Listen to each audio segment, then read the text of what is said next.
నమస్కారం. ఘంటారావానికి స్వాగతం. ముందుగా ప్రధానాంశాలు. 426 కోట్లతో ఉండవల్లిలో వసతుల కల్పన, ప్రతిపాదనలకు ఆమోదం తెలిపిన మంత్రివర్గం.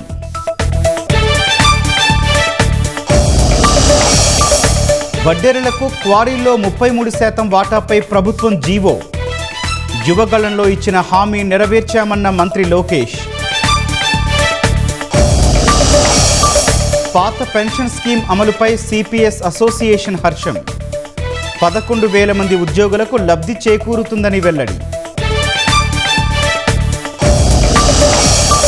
కులాల మధ్య చిచ్చు పెట్టేందుకే వైసీపీ కుట్రలన్న మంత్రి దుర్గేష్, అధికారంలో ఉన్నప్పుడు కాపులకు జగన్ ఏం చేశారో చెప్పాలని ప్రశ్న.